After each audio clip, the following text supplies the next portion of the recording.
So it's harassment at workplace. Over the next 40 minutes, we would like to have some discussion on harassment at workplace involving women. And of course, we would like to have most of the inputs from our esteemed panelists about what they feel about the issue and what their inputs should be. So this is our star-studded panel or session. As Dr. Rishikesh said, it's a heavyweight participants. They're all big names in FOGSI. And we also are proud to have Dr. Mona Desai from the National Chair Women's Wing of IMA joining here and for her inputs here. So how common is harassment of women at workplace in your opinion? Let's start with some opening questions. Let's go back. Let's go back to our panelists. Dr. Girija, would you like to help the discussion? I think, yeah, we will start initiating this with Dr. Mona Desai for the simple reason that she represents the IMA, and that would really set the stage. And I would like Dr. Mona Desai to comment on this as to being in this particular position of women's wing. Have you been at the, the receiving end of any such kind of complaints? Maybe through that particular perspective. We would be talking on our workplace issues and other things in a time to come, but we would want to know this first, because let's start from our own homes, I feel. And on the IMA perspective, how have you dealt with this particular responsibility in this context? Yes, Dr. Girija, thank you, first of all, Dr. Alpesh Gandhi, for giving me this chance to be on this wonderful conference of violence of women and adolescents and girls. Well, you are quite right. Being the national chairperson of Women Doctors Wing, I am on a different perspective. And first of all, I would like to tell you that I think there is always some exploitation everywhere. And I'm sure Dr. Pai is there, but we women, we have always realized that reaching a point, we have to work much harder than what the male counterparts have to do it. And that is, I think, everywhere, at every stage, we just have to go on proving that we are intelligent, we have something in our brains, not just the beautiful faces. So maybe I think every woman would accept that. And yes, there is been exploitation everywhere, especially I think it is not that even in hospitals also we see, but the worst thing is, even though we had the Vishakha guidelines, I think none of the hospitals, the corporate hospital, most of them, I think 90% of them don't have ICC, that is internal complaint committees.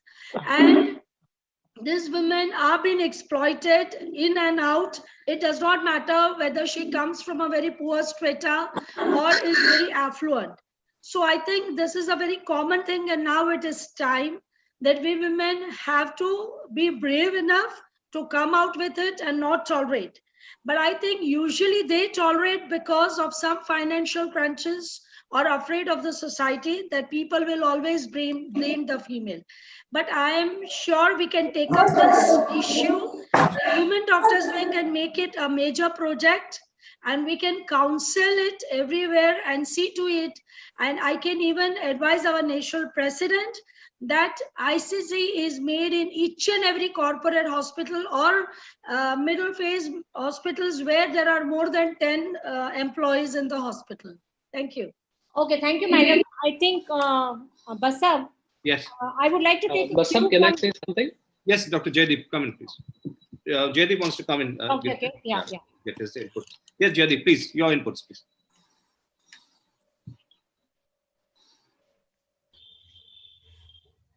Yes, Jaydeep, your inputs, please. We're waiting for you. Yeah. Dr. Jaydeep Tank? Dr. Jaydeep?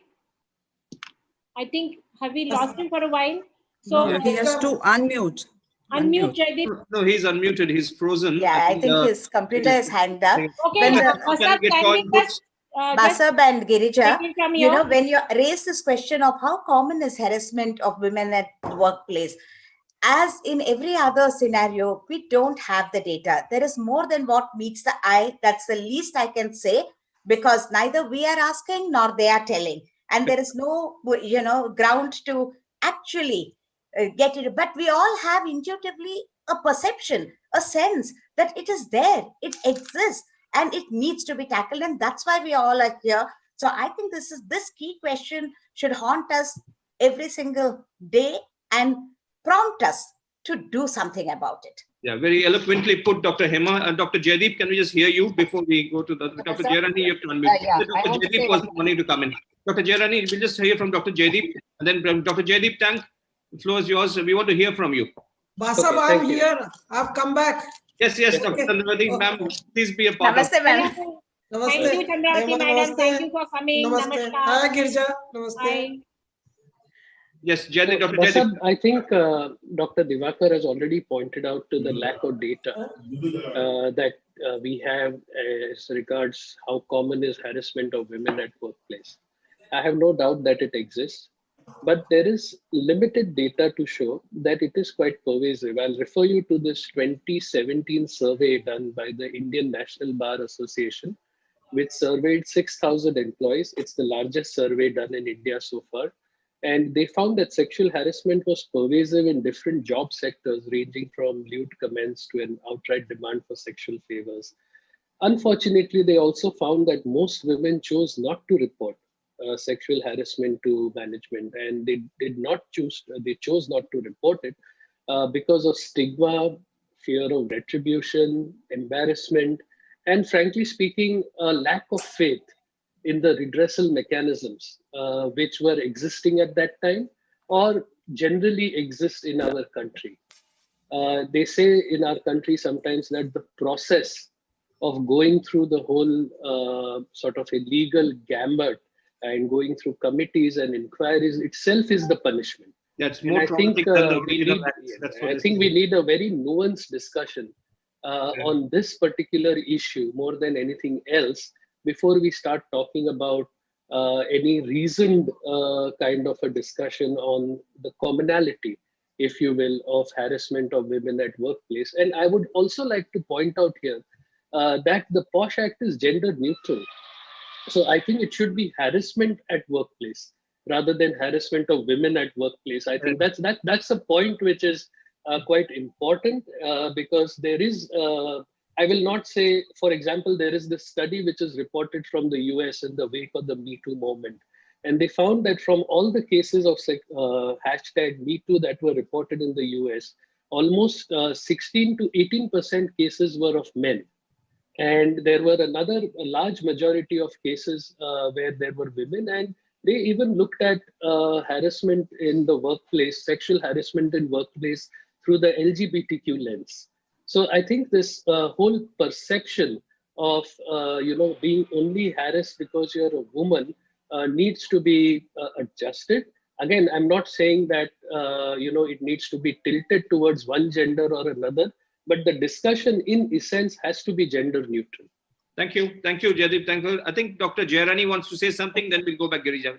Only one comment I want to complete with Jaideep, that survey has interestingly noted that the maximum harassment happens in some industry, and when they look into the medical industry and the medical field, we rank lowest, and that is very happy about it, because in the medical field, it is 14% has been harassed, but when compared with other companies like food and hotel management, they have more harassment. So when you look into the different categories of harassment, medical field, we have less harassment, and we are very happy about it as a professionals. Yeah. Basab, I know that we have very short time, but I just want to add that all these surveys should also take into account the end point of the harassment. For example, how many women had to leave the workforce because of sexual harassment? I think that is also an important endpoint which these surveys sometimes don't address at all. So I think this is an important point which needs to be brought up. I just wanted to take a cue from this. Chamila, just 2 minutes. This is something that I want to ask you also, and all the panelists is, Dr. Desai mentioned about the Vishaka guidelines, and just now Jaideep mentioned about neutrality. And what I wanted to bring across is even the Vishaka guidelines, they are mentioning sexual harassment. I think we are talking about workplace harassment, and that has a wider connotation. And the moment if you decide, because we have had these experiences in our organization, whenever anything comes under workplace harassment, it goes under the Vishaka committee. And the Vishaka committee then says, have you been sexually harassed? If it is not so, then we don't fall you under this purview. Then where do the workplace harassments go? They may be sexually neutral. They may be for the men as well as the women. And therefore, I think we require to have clarity. And that is where people like who are sitting at the helm of these affairs, who are opinion leaders like Jaideep, like Dr. Hema, have to really give us guidelines and make, some sort of because as now we are working, we require to have this clarity, because it gets connotated as sexual. So anything, Charmila, you can start saying something about it and we can have. Ma'am, actually, I'm in the internal committee of an NGO in Trichy here, and we have gone through the complaints which have come to us. We have actually got a 5-member committee. We have got more of ladies there. We've got 1 male in that committee. And what observations we made was the awareness among the middle class people. The elite group knows about the Vizaka committee and the Banwari Devi, all that episodes they know through the media and everything. But the lady who really goes to work does not have any awareness about the help she can obtain from the government or any self-help group there. So this awareness has to be brought into the purview of middle class women who really need it. The elite group already are all enlightened, and they know something about it. These ladies do not know what they have for help. So that awareness is not there definitely. And the other point is, if the employee himself is a predator, what are you going to do? What is the committee going to do when the employee himself is a predator? And the third thing is what Dr. Jaideep said of men also get harassed, and we have got wrong complaints coming from women also, and that almost makes up 10% of the complaints. So you really need to go into the in-depth before you can decide about what can be done, because this is very pervasive. Women who do need it cannot get access, and men are wrongly implicated in many instances also. That also we see in this complaints which we get through the committee. Thanks, Dr. Sharmila. I just want to put some legal framework, which is just to get the context in place. Before 1997, the IPC section 354, which looked at criminal assault of women to outrage women's modesty, and IPC section 509, which punishes individuals for using of a word, gesture, or act intended to insult the modesty of a woman, were employed before the Vishaka guidelines came in. How the Vishaka guidelines came in, the Bhanwara Devi story, that's another story we'll keep for another day. But from 1997, this was stipulated by the Supreme Court and was followed. But from 2013, we have the Sexual Harassment of Women at Workplace Act. And this has superseded the Vishaka guidelines. And this is what is being followed now, the Sexual Harassment of Women at Workplace Act. And this has sort of ironed out what constitutes sexual harassment. Like in the Vishaka guidelines, it was physical contact, advances, demand or request for sexual favors, sexual colored remarks, showing pornography, and any other unwelcome physical, verbal, or non-verbal contact of sexual nature. And this has been a little bit fine-tuned in the Sexual Harassment of Women at Workplace Act in 2013, where you get sexually suggestive remarks or innuendos, serious or repeated offensive remarks, inappropriate questions or remarks about a person's sex life, display of sexist or offensive patients, MMS, SMS, WhatsApp, emails, intimidation, threats, blackmail. So it's and also flirting, unwelcome social invitations with sexual overtones, commonly known as flirting. So a lot of things which was mentioned that may not be sexual by itself, actually looks like a lot of things are sexual here. Most of the things, if it's targeted toward a woman, could be looked into a sexual purview.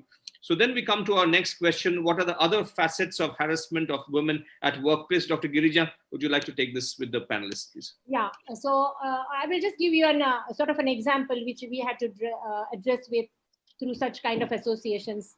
There was this wonderful sort of an association, a company which was running, and there all the women workers were asked to come wearing short clothes. So this was meant, and they were counseled that this is meant for business upliftment, and that's how the society is, and we are a multinational committee. Anybody here from Jayarani wants to comment on this? Yes, madam. Other facets of harassment of women at work. Yes.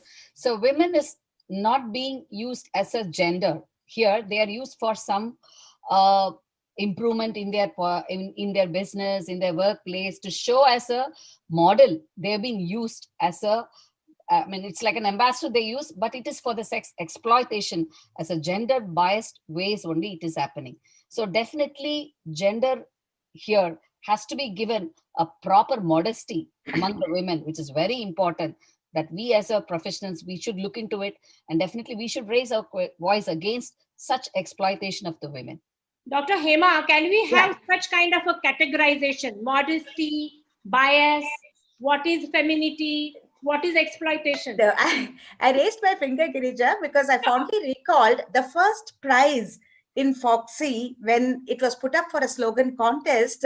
Dr. Narendra Malhotra announced and also displayed it to us. This is my dress. It does not mean yes. So that was the kind of thought process which was displayed in that slogan. Therefore, it's a common mindset that the way a woman dresses is automatically inferred as something beyond that. So that was very well portrayed in the small slogan, and I would like to allude to that because the contrast also is happening in some of the South Indian medical colleges. For example, they said no, girls should wear full dress with dupatta, this, that, and there was a lot of protest from the community of the students regarding that. So again, the mindset change of dress means this or that. And, lipstick inside the burqa, for example, that was a great movie. So, there are many things which automatically people connect, but we have to, somehow bring in that disconnect with what women wears in the Indian context and Indian society. Maybe at the moment, some things which we say non-permissible does not mean that we're impinging on their freedom as such. But, till the safety levels are achieved, maybe we need to rethink about how we address this problem. We haven't got all our answers yet, but we have to begin thinking on these commonplace mindset changes. Can I come in here? Yes, Jaideep. Yeah. So I think a lot of important issues have been raised in these discussions. And if I may, I believe that there are 4 important issues that have been raised. One is the issue about unverified claims or false claims, as we have said. The second is what about the role of men? And lastly, I think it essentially boils down to interpretation. And the interpretation comes from essentially respect for each other as persons and the element of intent. I was just speaking to my son before this panel. My son is a law student in his 3rd year of law. And I was just asking him that if I make a remark which I feel is appropriate, but a woman at my workplace feels is inappropriate, how do we address this kind of a imbalance? And the answer that he gave me was, well, it depends on whether you are a superior at work or an equal at work. I think this element of being a hierarchical in terms of intent is quite important. And it essentially stems from the respect that we have for each other at the workplace. So if there is an element of respect and there is no element of sexual intent, then, for example, flirting, it can be taken to mean nothing at all, or it can be taken to mean absolutely in poor taste. The question is, where is the line between this? And frankly speaking, it's very difficult in our country to run to committees and run to courts for each and every kind of a remark, etc. And this is essentially the problem, isn't it? And therefore, I think it's very important that the workplace fosters a culture of respect for each other and make sure that there is an adequate amount of education amongst everybody who's in the workplace. Let me just very quickly, I'm sorry I'm taking a little time, but I think it's important also to say that let's not, with all due respect, let's not use unverified claims or claims where men have not been found guilty to discredit the entire movement. You see, this is exactly what happened with Me Too. Over a period of time, so many people started saying that there were so many unverified claims. And we understand that the justice system is typically tilted towards the victims. It's not tilted towards the person who's accused. But that is the case with all justice systems. And unverified claims actually make it harder for the feminist movement. And so, when we as advocates for women are talking, I think we should not let unverified claims or what have been proven to be false claims detract from the fact that there is indeed a problem and we need to face this problem. So rather, I would say that we need to put better mechanisms in place. And I think there is a question later on what we need to do. But I thought this is quite important to bring about in this kind of a discussion. Thank you. I'll just run through a few of the slides which we have here. So an aggrieved woman, whether she's working in the place, visiting the workplace, or is a student in that place, would be looked at similarly. So there's idea for all this. This is what Dr. Mona Desai was putting up. ICC's Internal Complaints Committee. This is something which is mandatory for any organization which has more than 10 employees, irrespective of gender, and it needs to be set up. It's headed by a woman, as Dr. Sharmila said, and more than 50% of that constituents women. And a local complaints committee this is when Dr. Jayarani said when the employer is under fire or the employer has been accused. In that case, it doesn't go to the internal complaints committee, it goes to the local complaints committee, which is done at a district level, formed by the government. It's all there on paper, but sometimes it may not be there in real life. And if there's a complaint received, there's various stages of the complaint, as put by Dr. Jaideep, that sometimes the entire process gets so complicated that the woman would be saying that the entire embarrassment is much more through this entire thing rather than by the incident itself. So how to file a complaint at sexual harassment at place? Just a few points before we move on. A written complaint is not mandatory. That's something which is very important. All reasonable assistance will be given, is what has been very clearly said. And if at all she can complain, her legal heir has also the right to complain. The time limits of complaint, well, within 3 months from the date of the incident has been written there. But if it's a repeated incident over time, then you take the last incident and you can have the discretion of extending the time limit in which it can be done. So there is an offer of conciliation where people talk to themselves to settle the matter, but again, without a monetary involvement there, or it goes straight to the police. And then there are other discussions out there. So what are the challenges faced by women after encountering harassment at the workplace? I think some of it has already been answered, but I think we can again bring it back to this discussion. Girija, would you like to take it through our panelists? Basically, I think that as India is always been proposed to be a young country, which has just started growing and it's now getting its workforce into place. And now we are looking at equality in every aspect. I think what is very important is what Jaideep brought about is mechanisms as to how do we go about doing anything about it. One of the very important things he said was fostering a culture of mutual respect. Now that is something that we require to stress upon. And I would like Dr. Mona Desai to just give us in a short word, what would be her sort of an perspective as to how do we go about this particular thing. And then I'm definitely coming back to Jaideep about this, because we want to have equal on equal, even if we are not talking of gender discrimination, we require to have perspectives from all sides. So Dr. Mona, if you can just give us your insights. Yes, Dr. Girija, before I tell you what we can do about it, I just want to say two things. One is, as Dr. Jaideep said, that there has to be a mutual respect. But I think Dr. Divakar or somebody said that women in so many of the industries, like if you see marriage industry and all, where there is catering and all, they are being used as sex commodities. They are being they are wearing such short clothes, looking more sexy. If you take them in any hotel industry, any female in the reception, you will never find an ugly fat female standing on the reception desk. So when they are employing this kind of places, I think Mona, I would like to stop you here just to say that we have to be very careful with the use of words, because that can be body shaming.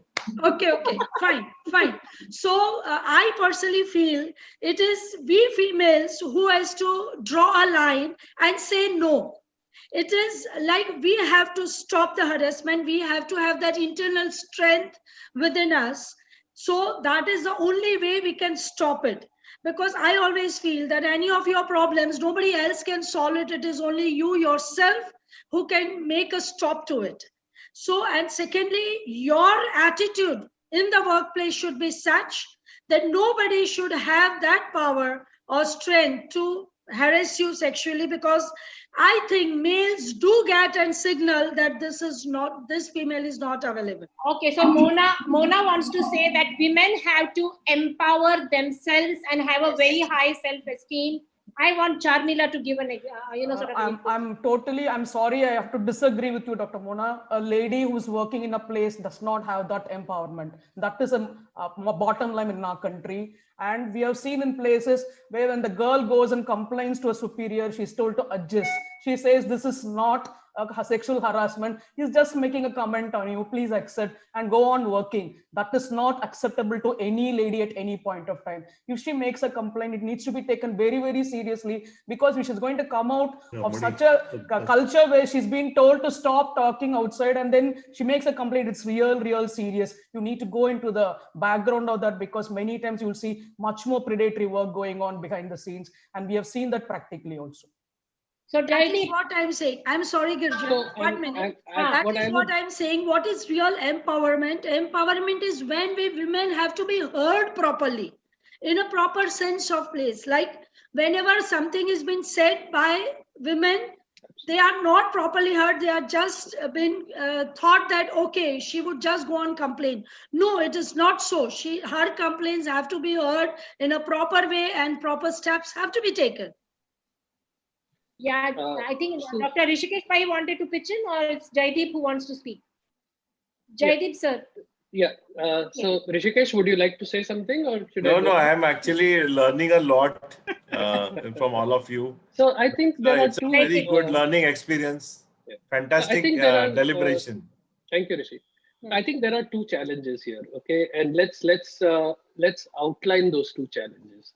The first challenge is the structure of what women have to do when they are faced with harassment. I'll refer you to a study done in 2018 by the Martha Farrell Foundation and the Society for Participatory Research in Asia. They filed an RTI in around 655 districts to ask them whether those districts had established the local committees or not. They did not receive a reply from 56%. And from the ones that they received a reply, 29% said they had formed local committees, and 15% they said they had not formed local committees. Now, when they went back and looked at the places which had formed local committees, they tried to find information on the local committee on the websites or IEC material which had been published by those particular local authorities. And it was impossible to find. I tried myself when I came to know I'm going to be part of this panel. I went to the Bombay Municipal Corporation website and I tried to find where I could contact the LCC in Mumbai district. I could not find it. And it's not surprising, therefore, that although the LCC in Mumbai has been formed in 2018, up to May 2020, only 5 complaints have been received by the Mumbai LCC. Can you imagine, in the last 3 years, 5 complaints have been received by a body which has been set up exclusively to receive complaints. The other is there are gaps in the POSH Act. Let's face it. For example, the biggest gap, according to me, is what to do with the informal sector. And we know that the informal sector contributes to a huge amount in our economy. A domestic worker, for example, if she wants to file a complaint, she cannot file a complaint to the LCC. Did you know that? She has to go directly to the police station. And it is so difficult to report rape in a police station for a woman. Imagine how that domestic worker will go and say, my employee was looking at me with lewd eyes.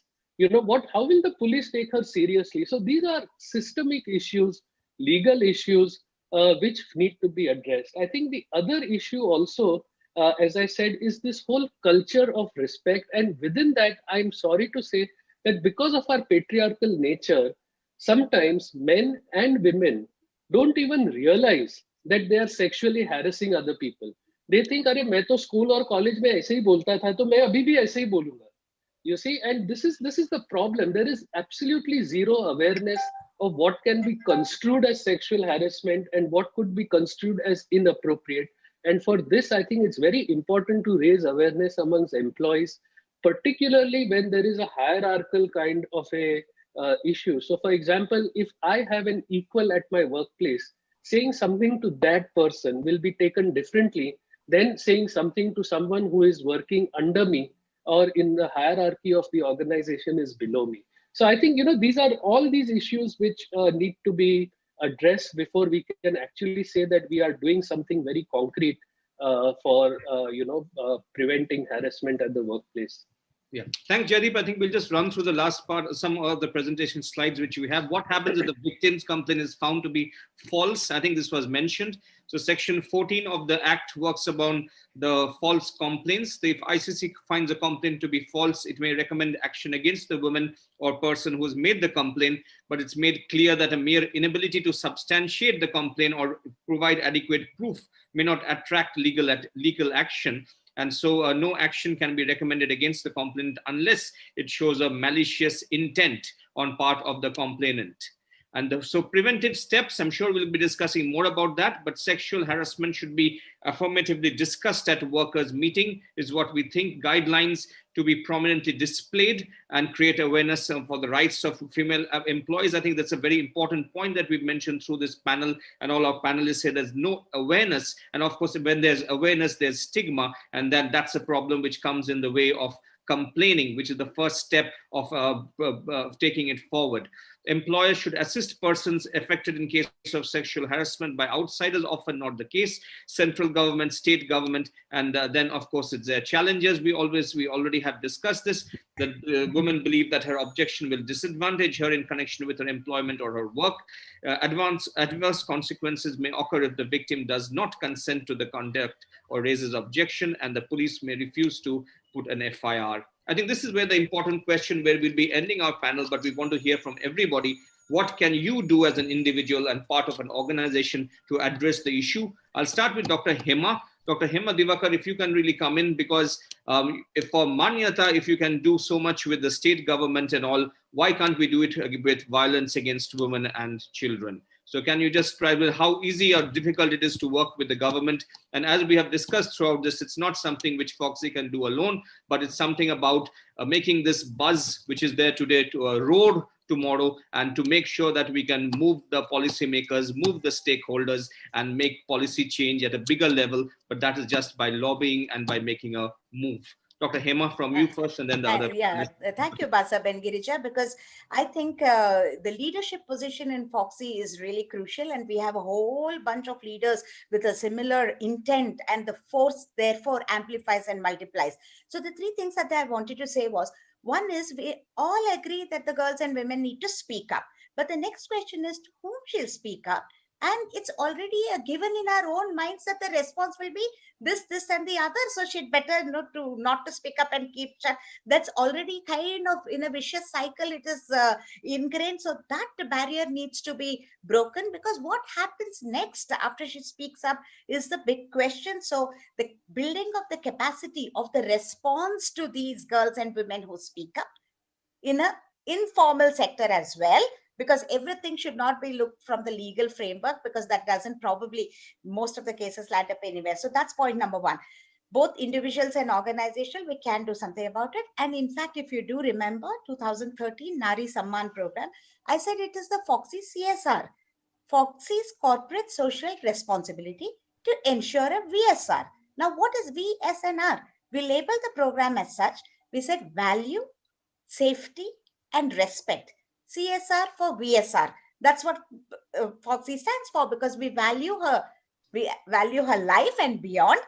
We have to ensure her safety, and we have to respect. So this needs to be strengthened in a tangible way. It's an abstract thing that we're just saying it, but we have to move towards doing something about it. And lastly, I would like to say that everything cannot be solved in a legal framework. Yes, they are there, but without teeth. So we need to, in some segments, yes, it needs to be implemented, but just like in the family, the dispute, how it gets resolved, like that, we have to create something and incubate something where very confidentially, very anonymously, approach and redressal is possible on the whole. And in some way, if Foxy leaders joining hands can, in a gender neutral way, the respect and other things that we talked about, we can brainstorm and build a system. I think that will be having a far reaching impact than the already existing legal redressals. Can we have something as objective as a thing like we are talking of NABH Manyata, where we have to have certain accreditations? So you have a workplace. As Jaideep observed, that there is nothing seen in the major working bodies. So can we have, like we have so many acts, so many numbers, registration numbers, can we not have something like, sort of a framework maybe? Thank you, Girija, for raising this, because just as we speak, there is an offer from, one of the organizations which is already partnering with Manyata, the Swasti as a catalyst organization, because they said we want to add a module which we already have ready to empower everybody in the workplace, men and women, with all of these components. So the Manyata leadership will again look into this, and if in the workplace, for us, the workplace, at least let us tackle the segment of hospitals as a workplace. At least let's start somewhere in a tangible, concrete manner. So we will need to study what they have in that course, because it speaks about all of these, so that is where we will take it forward from. But we are getting instructions that the time is up. So Dr. Mona Desai, Dr. Mona, can we hear from you? Your final words before we close up. I think we're taking the last points, Dr. Girija, and then we'll wind up. Yeah. Yes, I personally feel that Dr. Girija and Divakar is right. We have to have an ICC everywhere, at least at all the hospitals, the corporate or the middle stage hospitals. It has to be a compulsory. And I think even the FICCI can take it up, because this time we have a female president, Mrs. Sangeeta Reddy. So even she can take this up. So maybe if this type of ICCs are made in all these places, the question of whom to complain will go away. And just a closing statement, every woman has to be empowered to say no, and you have to stop that at the first instant. If you don't do that, the counterpart is going to be encouraged and it will go on and on. Thank you so much. Thank you, Dr. Jayarani. Dr. Jayarani Kamaraj, can we hear your? I agree. I agree with Mona. Jayarani, can you say something in Hindi if possible? Sorry, ma'am. I'm not good. I'm not good in Hindi. I'm not good in Hindi. It's okay. We'll do it in English. I just want to say, as Madam was telling, that we have to have a very important module in every setup when you give an accreditation, that we should include this type of ICC or a complaint, where to make, how to make, who will do the assessment, who will do the all these things has to be done. And secondly, there should be a module to educate every staff to have an individual responsibility to make sure that they behave in a proper way. Because usually when an offense happens, it happens as a group or individual, and who is the accused person will be supported by others. So that type of an attitude should change. So that needs a lot of education and a lot of empowerment on the person who is being affected, as well as who has been involved in this victim. So victimization has to be changed. That is very important. When a victim comes with a complaint, it should not be a victimization. We have to support, encourage, and also we should give them a proper resolution. All these things should be given in that module. Then only a person who has a complaint can come over without any fear of being, will not have any fear of this complaint, so that they will have a solution for the complaint. So that is very important to make in the module.